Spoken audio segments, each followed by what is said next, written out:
Good morning बच्चों, क्या हालचाल। आई होप कि खूब बढ़िया होंगे और खूब अच्छे से पढ़ाई कर रहे होंगे। और कोशिश करिए कि आप कंटिन्यू पढ़िए, वीडियो लेक्चर छोड़ छोड़ के ना पढ़े, आपको बहुत मजा आने वाला है। तो अगर आपने पीछे के सारे लेक्चर्स कंप्लीट कर रखे होंगे तो आप इसमें देख रहे होंगे एक पद्धति के मात्रकों को दूसरी पद्धति के मात्रकों में बदलना, ये विमाओं का तीसरा उपयोग है। तो अगर विमाएं आपको कैलकुलेट करनी आ गई हैं तो ही ये आप समझ पाएंगे। और अगर आपने विमाएं नहीं कैलकुलेट करना सीखा है तो आप कृपया पिछले लेक्चर्स को देखें, तो इस लेक्चर पे आए तो आपको बहुत अच्छा फील आएगा। ये जरूर है कि आप सीधे थर्ड यूज ही देख सकते हैं जब विमाएं निकालना आ जाए। जैसे हमने शुरू में बताया होगा हमारे वीडियो में कि आप 6 विमाएं उनकी याद कर लीजिए तो इसके बाद ये निकालना आसान हो जाएगा। जैसे एक तो हमने क्षेत्रफल का बताया, उसका विमा मात्रक याद कर लीजिए। वेग या चाल का एक ही होता है, याद कर लीजिए, 2 हो गया। तीसरा त्वरण, चौथा बल, पांचवा कार्य, छठा आवेश। इतने विमा मात्रक आप याद कर लीजिए। कोई भी विमा मात्रक का न्यूमेरिकल किसी भी टाइप का क्वेश्चन आएगा आप अच्छे से सॉल्व कर लेंगे, आपको बहुत कन्वीनियंट लगेगा बेटा। तो एक पद्धति के मात्रकों को दूसरी पद्धति के मात्रकों में बदलने के लिए हम लोग आगे प्रोसीड करने वाले हैं कि जैसे मान लेते हैं कि कैसे टाइप के क्वेश्चन हम इसमें सॉल्व करेंगे। कि जैसे एक पद्धति में कोई राशि दी हुई है, कोई मात्रक दिया हुआ है कि जैसे 1 न्यूटन है, ये कितने डाइन के बराबर होता है, तो हम जानते हैं डाइन सीजीएस पद्धति में मात्रक है। तो इसका बल का मात्रक डाइन होता है सीजीएस पद्धति में और न्यूटन होता है एमकेएस पद्धति में। तो इसका मतलब है एमकेएस को सीजीएस में बदलना है, तो एक पद्धति से दूसरी पद्धति में बदलना है। तो इसको कहते हैं एक पद्धति से दूसरी पद्धति में बदलना, या एक पद्धति के मात्रकों को दूसरी पद्धति के मात्रकों में बदलना। तो इसमें कुछ निश्चित स्टेप का यूज करते हैं और उसकी सहायता से आप इसमें सॉल्व करते हैं। तो 1 मिनट इसको समझने की कोशिश करिएगा कि जैसे मान लीजिए कि कोई भौतिक राशि है, कि माना कोई भौतिक राशि, माना कोई भौतिक राशि Q है तथा प्रथम पद्धति में जो संख्यात्मक मान है N1, जैसे 1 न्यूटन, तो 1 क्या है इसमें संख्यात्मक मान, कितने डाइन तो कितना, मतलब वो भी संख्या निकालनी है तो वो N2 है, ये संख्यात्मक मान है। तो माना प्रथम व द्वितीय पद्धति में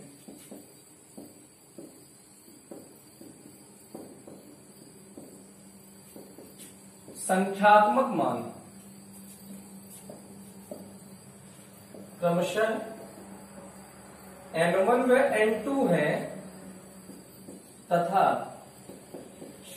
मात्रक क्रमशः U1 व U2 है। मतलब प्रथम पद्धति में मात्रक को हम U1 लिख रहे हैं, द्वितीय पद्धति में U2। अब U1 जो मात्रक है उसकी विमा, तो U1 की विमा क्या है, माना U1 की विमा क्या हो जाएगी, MLT। लेकिन ये प्रथम पद्धति में है तो 1 1 1 लिख दीजिए और अपनी इच्छा से स्वेच्छ अचर मान लीजिए ABC। विमा इतनी है तथा U2 की विमा M2 L2 T2, ये चर तो नहीं बदलेगा, तो ये जो स्वेच्छ चर हैं वो वही रहेगा है। तो अगर कोई राशि Q है, जैसे ये बल है, तो इसका संख्यात्मक मान इंटू इसकी विमा, प्रथम पद्धति में संख्यात्मक मान, प्रथम पद्धति में विमा, और द्वितीय पद्धति में संख्यात्मक मान, द्वितीय पद्धति में विमा, इसके बराबर होगा बेटा। ये स्टेप इतना समझ लीजिए तो इसके बाद आपको बहुत आसानी से आ जाएगा। अब हमें जिसका मान ज्ञात करना है तो उसे हमेशा कोशिश करिए नीचे लिखने के लिए। ट्रिक है बेटा इसमें, ये ध्यान रख लीजिएगा। जो मान दिया होता है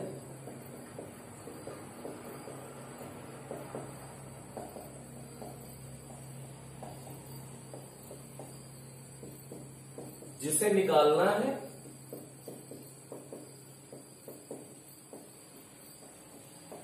उसे नीचे लिखो। ये ध्यान रखो, तो इसमें कई क्वेश्चन ऐसे होंगे जिसमें मिस्टेक हो जाती है, तो उस टाइप का आपको मिस्टेक नहीं होगा। ये शायद आपको दिख रहा है कि नहीं दिख रहा है, ये आपको दिख ही नहीं रहा है, थोड़ा सा इसको नीचे लिखना पड़ेगा। ट्रिक क्या है, यहां ट्रिक अलग से लिख देते हैं बेटा, कहीं पे साइड में, चलो यहां लिख देते हैं ट्रिक। ध्यान दीजिएगा ट्रिक क्या है, आप देखेंगे इसका, अगर ये ट्रिक आप ध्यान रखेंगे तो कई क्वेश्चन ऐसे होंगे जो आपको बहुत इजीली सॉल्व होते हुए दिखेंगे। जो दिया है उसे ऊपर, जो निकालना है उसे नीचे रखो। ये आपको सुविधा के लिए बता रहे हैं, कोई ऐसा नहीं है, बस ये ध्यान रखोगे तो कैलकुलेशन इजी होगी। तो मान लो कि N2 ज्ञात करना है, तो N2 इक्वल्स क्या हो जाएगा बेटा, ये दोनों आपस में बराबर हैं, तो ये आप मतलब ये दोनों Q के बराबर हैं, तो इसका मतलब N2U2 बराबर N1U1 लिख सकते हैं कि नहीं लिख सकते हैं, N1U1 लिख सकते हैं ना बेटा। तो ऐसे लिख सकते हैं, देखिए N2U2 की जगह पे आप ये लिख सकते हैं, U2 की विमा क्या हो जाएगा, M2L2T2 के घात में ABC बराबर N1, मान लो N1 पता है तो N1 वाला इसलिए उधर रख रहे हैं ऊपर, M1L1T1 के घात में ABC। अब ये पता है तो इसको उधर रख रहे हैं, तो N2 ज्ञात करना है, तो N2 के लिए क्या हो जाएगा बेटा, N2 इक्वल्स N1, ये देखिए M1L1T1, M1L1T1 बटे M2L2T2 ऐसा आ जाएगा। इसके घात में ABC है, इसके घात में भी ABC है, तो इसको थोड़ा सा सिंप्लीफाई कर लीजिए। देखिए N1 M1 बटे M2 के घात में A, L1 बटे L2 के घात में B और T1 बटे T2 के घात में C।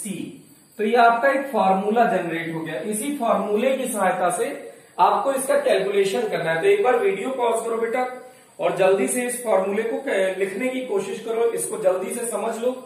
एक बार फिर से समझ लीजिए कि जैसे एक पद्धति में दिया हुआ है और दूसरी पद्धति में बदलना है, तो मान लीजिए कि प्रथम पद्धति में जो है वो संख्यात्मक मान के रूप में ही दिया होगा। जैसे आपसे कह दिया गया कि 1 जूल कितने अर्घ के बराबर है, तो जूल किसमें मात्रक है बेटा, एमकेएस पद्धति में, अर्घ किसमें मात्रक है, सीजीएस पद्धति में।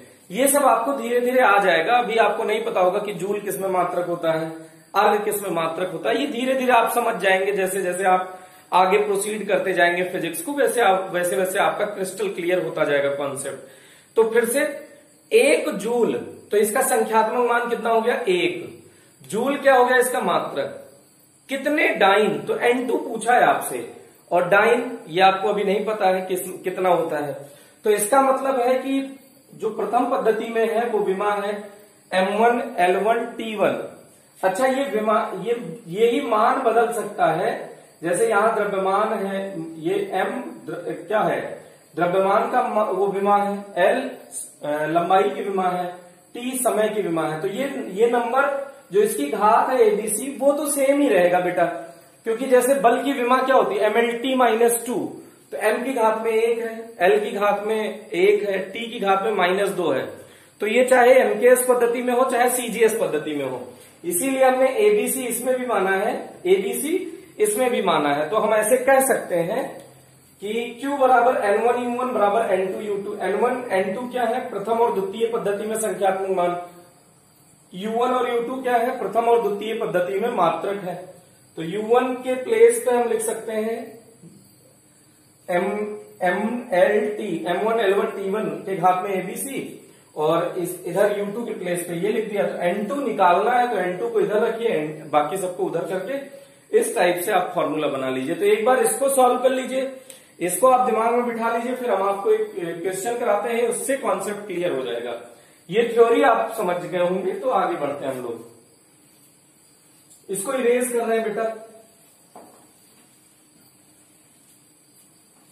ये ध्यान रखिएगा ट्रिक कि जिसको निकालना होता है उसे नीचे और जो दिया होता है उसे ऊपर रखिए, तो कैलकुलेशन हमेशा इजी होगी। तो क्वेश्चन है 1 न्यूटन को डाइन में परिवर्तित कीजिए।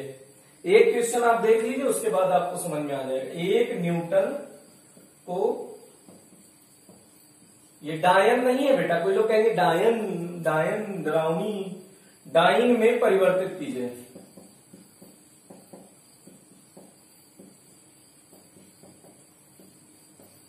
ये क्वेश्चन है, अगर आप ट्राई कर सकें तो खुद से एक बार ट्राई करिए, फिर इसका डिस्कशन किया जाता है। ओके, अगर आपने कर लिया होगा तो वीडियो पॉज कर दीजिए और उसके बाद आप सॉल्व कर लीजिए, फिर उसके बाद आप देखिए। अगर आपने कर लिया हो तभी देखें इसके आगे। जैसे नहीं हुआ हो, ट्राई किया हो, कोई फर्क नहीं पड़ता है। नहीं होने से जब आप अभी करेंगे अपने आप होना शुरू हो जाएगा। तो सबसे पहले इसमें विमा लिखिए। हम जानते हैं बल की विमा बराबर mL/T-2, तो इसके घात में 1 2 3 लिख सकते हैं, ये लिख दीजिए। तो यहां अगर ये हमको पता है तो हम सूत्र जानते हैं N2 बराबर N1, M1 बटे M2 की घात A, L1 बटे L2 की घात B और T1 बटे T2 की घात C। तो विमा से A की जगह पे क्या लिखा है, तुलना कर लो। A बराबर, तुलना करने पर A बराबर 1, B बराबर L के खोपड़ी पे क्या लिखा है 1 और C के खोपड़ी पे, C के खोपड़ी पे यहां क्या लिखा है T वाले में -2। तो A B C का मान हो गया, ये आप एक बार देख लीजिए। ठीक है बेटा, अब ये ध्यान दीजिएगा कि न्यूटन को डाइन में बदलना है। तो हम जानते हैं न्यूटन एमकेएस पद्धति में बल का मात्रक है। हम जानते हैं न्यूटन एमकेएस पद्धति में बल का मात्रक है तथा डाइन सीजीएस पद्धति में बल का मात्रक है। ये एमकेएस पद्धति में एक है, एक सीजीएस पद्धति में है। तो अब इसके बाद का स्टेप देख लीजिए इधर। एमकेएस में एम किस में होगा बेटा, द्रव्यमान किस में होगा, एम माने mass, MKS metre kilogram second. MKS का फुल फॉर्म क्या है, मीटर किलोग्राम सेकंड। तो मीटर, ये लंबाई मीटर में है, तो एम किस में होगा, मीटर में। के किस में होगा, किलोग्राम में। एस किस में होगा, सेकंड में। अब ऐसे ही सीजीएस पद्धति में लिख दीजिए। ये कुछ स्टेप है जिनका अनुसरण करना है।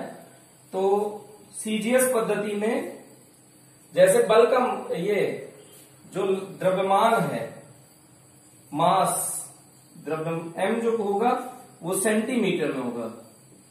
एम किस में होगा, सेंटीमीटर में।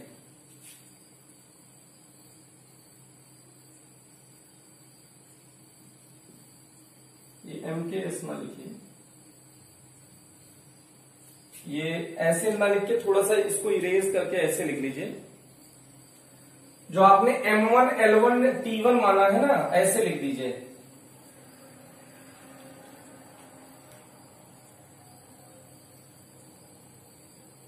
L1 M1 T1 और ये क्या हो जाएगा L2 M2 ग्राम में और T2 सेकंड में। ये हो गया भैया। अब इसके बाद देखिए, इस फॉर्मूले का यूज करिए। N2 ज्ञात करना है, 1 न्यूटन पहले पद्धति में संख्यात्मक मान दिया हुआ है। एक बार देखिएगा, N2 ज्ञात करना है, N1 1 दिया है, M1 बटे M2 है ना, M1 बटे M2, M1 केजी में, M2 है ग्राम में, तो किलोग्राम बटे ग्राम। घात में A का मान कितना है बेटा, 1। फिर L1 बटे L2, मीटर बटे सेंटीमीटर, मीटर बटे सेंटीमीटर के घात 1, क्योंकि B का मान कितना है बेटा, 1। और सेकंड बटे सेकंड की घात में -2। अब इसको सॉल्व करना है तो किलोग्राम को चाहे ग्राम में, चाहे ग्राम को किलोग्राम में, एक ही बात है। तो किलोग्राम को ग्राम में बदलना आसान है, 10 की घात 3 ग्राम बटे ग्राम, 1 लिखने की कोई जरूरत नहीं है। मीटर को सेंटीमीटर में बदल दीजिए तो 10 की घात 2 सेंटीमीटर बटे सेंटीमीटर, और सेकंड से सेकंड पहले ही कट गया है तो वो तो 1 हो गया, 1 की घात कुछ भी होगा 1 आ जाएगा। तो ग्राम से ग्राम और सेंटीमीटर से सेंटीमीटर कट गया, 10 की घात 3 इंटू 10 की घात 2, तो यह आ गया 10 की घात 5। तो N2 कितना आ गया, 10 की घात 5। तो 1 न्यूटन कितने डाइन के बराबर हो गया बेटा, अतः 1 न्यूटन बराबर 10 की घात 5 डाइन। आप सोचो 1 न्यूटन मतलब कितने ताकतवर, सोचो ऐसे, मतलब याद करने की ट्रिक है, नहीं तो ये डाइन नहीं है रियलिटी में, डाइन मात्रक है बेटा। तो 1 न्यूटन 10 की घात 5 डाइन के बराबर होते थे, सोच लो। तो इसका मतलब है कि ये आप ऐसे दिमाग में बिठा लीजिएगा। इसको जल्दी से आप सॉल्व करिए, उसके बाद नेक्स्ट क्वेश्चन देते हैं बेटा। आई होप कि आपने सॉल्व कर लिया होगा। अब आपको दूसरा क्वेश्चन दिया जा रहा है, 1 जूल को अर्ग में बदलिए। 1 जूल को अर्ग में बदलिए। तो अब जूल किसका मात्रक है, हम जानते हैं जूल कार्य का मात्रक है। यहां जूल कार्य का मात्रक है, तो कार्य की विमा, अतः कार्य की विमा, अतः कार्य की विमा। तो कार्य की विमा क्या हो जाएगा, mL2T-2। अभी फॉर्मूला तो सेम रहेगा। अब A का मान कितना है, 1, B का मान कितना है, 2 बेटा, यहां चेंज हो जाएगा। C का मान कितना है, -2। अब हम जानते हैं कि न्यूटन नहीं, यहां पे क्या है, जूल। MKS पद्धति में कार्य का मात्रक है, तथा CGS पद्धति में अर्ग किसका मात्रक है, कार्य का, तथा अर्ग CGS पद्धति में कार्य का मात्रक है। MKS पद्धति में ये तो होगा ही, CGS पद्धति में ये होगा। अब फॉर्मूला उठाइए, देखिए ये उठाया रखे, बस खाली यहां पे स्क्वायर है, हो जाएगा। B का मान क्या हो जाएगा, 2। तो उसके बाद ये क्या हो जाएगा बेटा, इसका स्क्वायर हो जाएगा। वो सेकंड से सेकंड तो तब भी कैंसिल आउट हो जाएगा, तो इसका स्क्वायर आ जाएगा। तो 10 की घात 3 इंटू 10 की घात 4, तो आ गया 10 की घात 7। तो 1 जूल 10 की घात 7 अर्ग के बराबर हो जाएगा। 1 जूल किसके बराबर हो जाएगा बेटा, 10 की घात 7 अर्ग के बराबर। तो इस तरह से इसको बदल सकते हैं आप। 1 जूल को हमने बदल दिया अर्ग में। अब इसको आप अच्छे से कर लीजिए, फिर आपको नेक्स्ट क्वेश्चन बताते हैं। जल्दी से वीडियो पॉज करो बेटा, खुद से ट्राई कर लो एक बार, तो जिससे कि आपको थोड़ा सा इजी लगने लगे। अब इसके बाद आपको नेक्स्ट क्वेश्चन दे रहे हैं हम, उसको आप ट्राई करिएगा।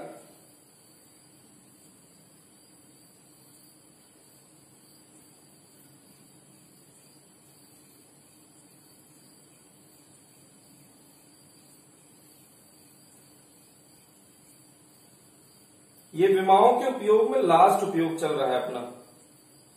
तो अब इसके बाद यदि गुरुत्वाकर्षण के सार्वत्रिक नियतांक g का मान MKS पद्धति में, g का मान MKS पद्धति में, थोड़ा सा हमको यहां इरेज करना पड़ेगा।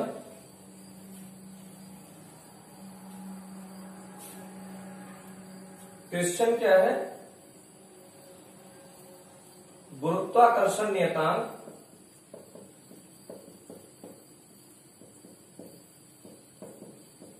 कैपिटल G का मान MKS पद्धति में, MKS पद्धति में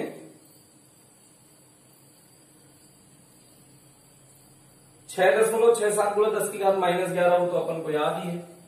6.67 गुणा 10 की घात -11 मात्रक दिया है न्यूटन मीटर स्क्वायर पर kilogram square, newton metre square पर किलोग्राम स्क्वायर होता है। तो विमीय विधि से इसको सीजीएस पद्धति में व्यक्त करो। विमीय विधि से, तो विमीय विधि से सीजीएस पद्धति में व्यक्त करो। ये हो गया क्वेश्चन बेटा। तो सबसे पहले इस फॉर्मूले में हमें एबीसी की वैल्यू चाहिए। तो एबीसी की वैल्यू फाइंड करने के लिए इसका विमा चाहिए हमको। तो पहले मात्रक लिख लो बेटा, जी का मात्रक न्यूटन मीटर स्क्वायर पर किलोग्राम स्क्वायर। तो यहीं से विमा लिख सकते हो।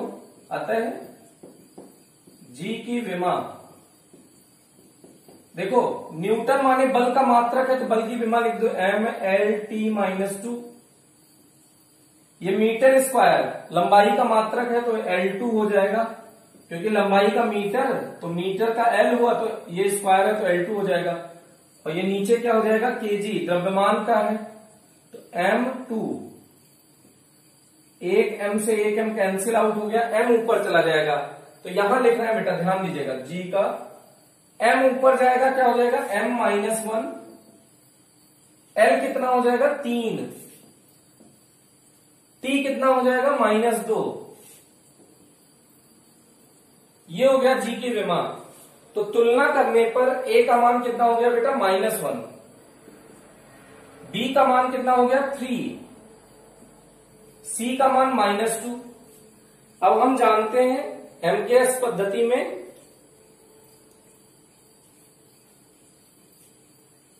ये ऐसे, इसको पूरा मिटा ही दो। हम जानते हैं MKS पद्धति में लंबाई और L1, M1, T1 इसमें होंगे, T2, M2, T2 इसमें होंगे। अब ये फॉर्मूला लगा दिया सीधा सीधा, लेकिन अब की बार ये जो मान है ये इतना दिया हुआ है, मतलब L1 का मान इतना दिया हुआ 6.67 गुणा 10 की घात -11। कितना दिया हुआ बेटा 6.67, ये एक नहीं दिया हुआ है, कितना दिया हुआ है तो N2 इक्वल्स कितना हो जाएगा 6.67 गुणा 10 की घात -11। बाकी ये नंबर अंदर सेम रहेगा, इसको थोड़ा सा इरेज कर देते हैं। ये फॉर्मूला तो सेम लगेगा बेटा, इसको थोड़ा सा आप सिंप्लीफिकेशन कर लेते हैं, फिर उसके बाद देखिएगा। अब इसको ग्राम में कन्वर्ट कर लीजिए।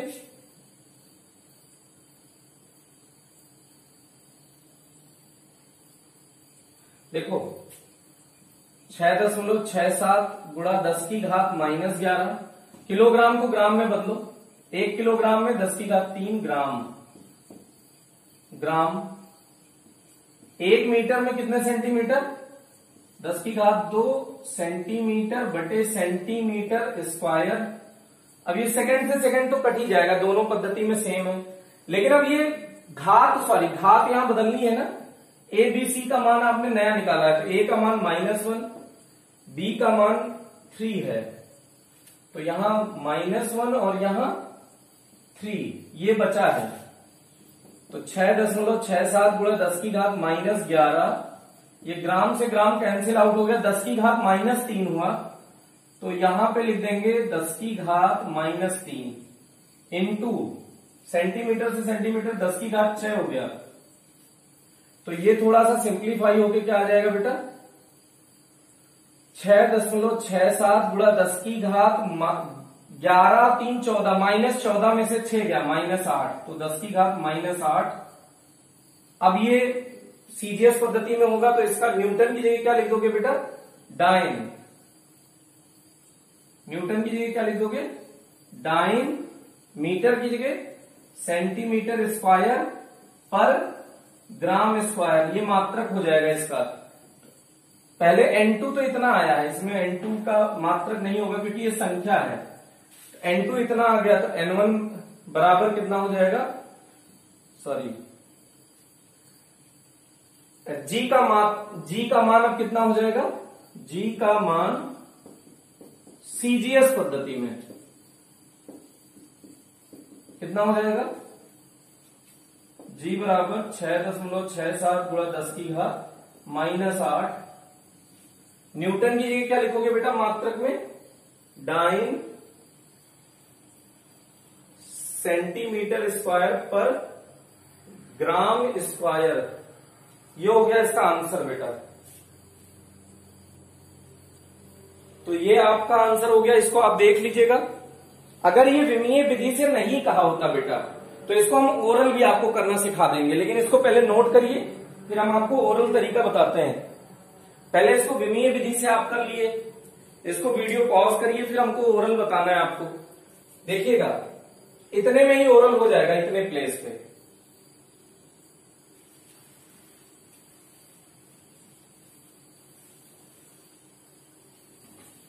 देखो यहां पे ये हो जाएगा G बराबर 6.67 गुणा 10 की घात -11 न्यूटन मीटर स्क्वायर पर किलोग्राम स्क्वायर। अब इसको कन्वर्ट कर लीजिए, अगर आपको विमीय विधि से नहीं कहता तो इसको ऐसे भी कर सकते थे। 10 की घात -11, 1 न्यूटन में कितना डाइन, तो 1 न्यूटन की जगह 10 की घात 5 डाइन लिख दिया बेटा, इंटू 1 मीटर में कितना सेंटीमीटर, 10 की घात 2 सेंटीमीटर, लेकिन इसका स्क्वायर है ना मीटर का तो स्क्वायर लगा दिया। 1 किलोग्राम में कितने ग्राम, 10 की घात 3 ग्राम, लेकिन क्यूब हो जाएगा। बस इसी को सिंप्लीफाई कर लीजिए तो 6.67 गुणा 10 की घात -11 10 की घात +4,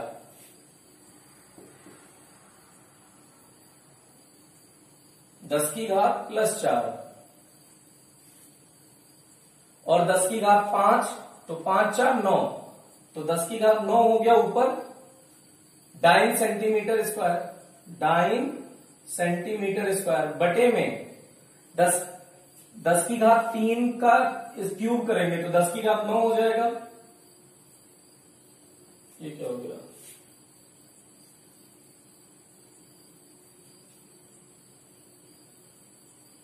एक न्यूटन में 10 की घात 5 डाइन, 1 मीटर के प्लेस पे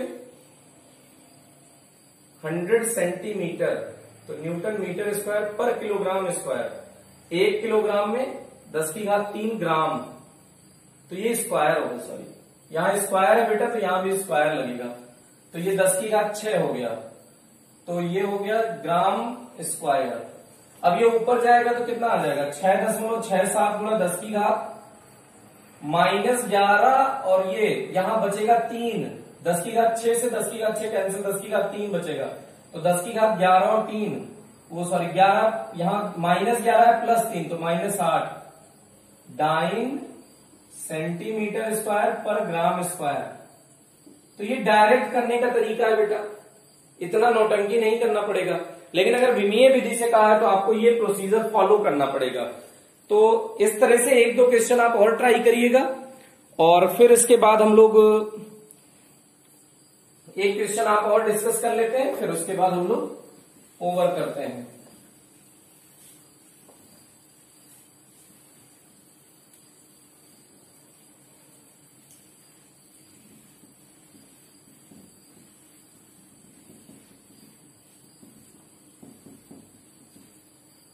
इसके बाद देखिए पारे का घनत्व,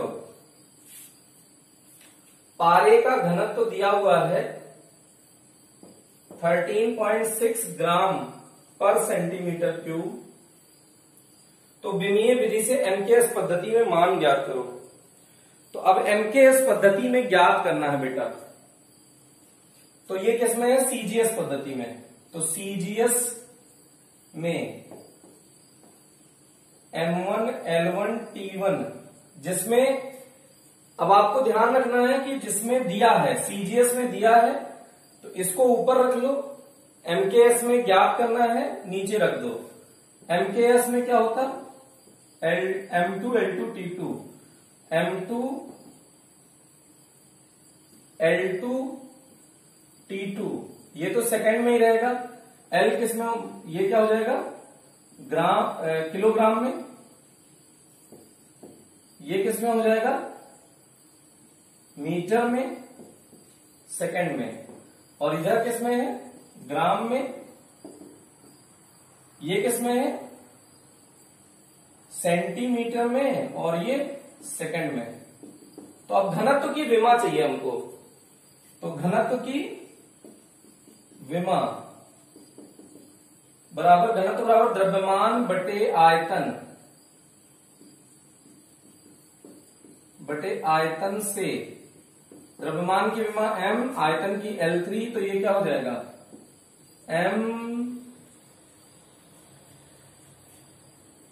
L-3 T0, ये हो जाएगा बेटा। अब A का मान कितना हो गया? 1, B का मान -3, C का मान 0। तो अब देखो N2 बराबर N1, M1 बटे M2 के घात में A, L1 बटे L2 के घात में B, T1 बटे T2 के घात में C। इसको ध्यान देना बेटा। अब ये 13.6 दिया है N1 का मान, तो इसकी जगह 13.6 लिखो। M1 का मान किसमें है? ग्राम में है, ये ध्यान देना। ये ग्राम में है और ये किलोग्राम में है, और इसका मान कितना है? इसके खोपड़ी पे 1। L1 देख लो, ऊपर सेंटीमीटर में है और नीचे मीटर में है, घात में कितना है? -3। और ये सेकंड में है, सेकंड में इसका तो कोई रोल ही नहीं है। 0 था वैसे भी, तो किसी भी संख्या का 0 का मान 1 होता है। तो 13.6। अब ऐसे सोचो, ग्राम को रहने दो, 10 की घात 3, 1 किलोग्राम में 10 की घात 3 ग्राम लिख सकते हो। 1 का मतलब कुछ नहीं, सेंटीमीटर में 10, ये सेंटीमीटर रहने दो, 1 सेंटीमीटर में, 1 मीटर में 10 की घात 2 सेंटीमीटर, 10 की घात -3, तो ये हो गया कैंसिल आउट, ये हो गया कैंसिल आउट, तो ये हो गया 13.6 इंटू, ये बटे में आया 10 की घात 3, यहां ऊपर, यहां बटे में आया 10 की घात -6, यहां बचा 10 की घात 3, -3, ऊपर जाएगा 10 की घात 3 हो जाएगा। तो 13.6 इंटू 10 की घात 3, ये किसमें क्या आया है? N2 का मान। तो एमकेएस पद्धति में जो इसका पारे का घनत्व होगा वो कितना होगा? पारे का घनत्व रो बराबर हो जाएगा 13.6 इंटू 10⁻³ अब ये ग्राम पर सेंटीमीटर क्यूब है तो किलोग्राम पर मीटर क्यूब ये हो जाएगा। इसको डायरेक्ट भी बदलने का तरीका आपको बता रहे हैं। देखिए डायरेक्ट बदलने का तरीका 13.6 लिखिए, 1 ग्राम में कितने किलोग्राम तो 10 की घात -3 किलोग्राम। 1 सेंटीमीटर में कितने मीटर 10 की घात -2 मीटर, लेकिन क्यूब है। बस इसी को सिंप्लीफाई कर लीजिए तो क्या आ गया 13 ये सेकेंड मेथड बता रहे हैं बेटा, 10 की घात -3 और ये 10 की घात -6 हो गया। ऊपर भेज दीजिए इसको -6 को तो यहां आ जाएगा 13.6 गुणा 10 की घात 3 किलोग्राम पर मीटर क्यूब। तो ये डायरेक्ट करने का तरीका है एक लाइन में, और ये आपको प्रोसीजर से करना है। तो इस तरह से आप इसको सॉल्व कर सकते हैं। तो इस तरह से हम ये मान ले रहे हैं कि जैसे ये आपने खत्म कर लिया है, ये विमीय विश्लेषण वाला पोर्शन जो है खत्म कर लिया है। अगर आपको किसी भी टाइप का इस चैप्टर में और डाउट होगा, इस टॉपिक में और डाउट होगा, मतलब विमीय विश्लेषण के टॉपिक में और कुछ डाउट होगा तो उसको कमेंट सेक्शन में बताइएगा। नहीं तो खूब मन लगा के पढ़ते रहिए, मुस्कुराते रहिए और आगे बढ़ते रहिए। Okay, thank you.